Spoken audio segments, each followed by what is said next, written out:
cycling is a global sport, international sport that you can practice everywhere in the world. And we saw that it was coming from Australia, from America, now it's coming from Africa, from Asia. And yeah, it's a good thing. It's also where the money is.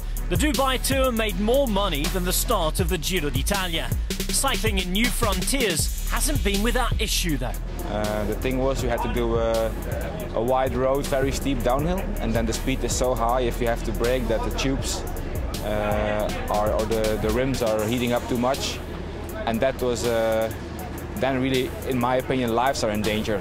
People forget that people die when you crash off a bike. It just has to get to that point where the riders just go, you know what, let's all just make together and just let's stop this, because none of us wanted to race each other, and that's the point. So looking ahead and beyond 2015, is globalization the key to cycling's future? I think that cycling does have to go beyond the European base. I mean, we're seeing places like Spain and even Italy really struggling to find sponsors to back teams. So these new markets, places like the Middle East and even Asia, are really important to the future of cycling. I don't know if the Middle East is the right place to go. It seems now a very logical choice. With the weather is good for the preparation of the riders, and I think they like the Qatar-Oman races. But I don't know if that's a structural thing. Yeah, I mean, obviously they're chasing the money there. The bike promoters, the race promoters are seeing the big oil money from Qatar, from Dubai, and that's where they're going. The last to always be considered are the riders. You know, they get shipped off to places like China, you know, with the Tour of Beijing.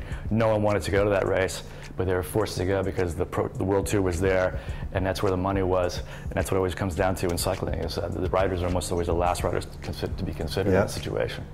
I think the incident Bert de Bakker was referring to in Oman, I think that's anecdotal and not really an argument whether to go there or not go there. It was unfortunate that this happened this year, but I think like riders do like the circumstances that they face in Qatar and Oman, so I don't think that specifically is an obstacle not to go there. And I know they like the hotels. Staying at a 5-star Ritz-Carlton, not a bad deal either. We like them as well. Yeah, I think Germany is really the biggest untapped market in cycling.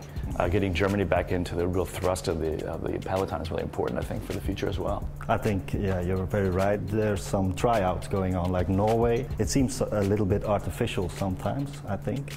Like the Arctic race, if you do it, it's great, and people really like it. But if you can build a fan base there, I'm not convinced about that.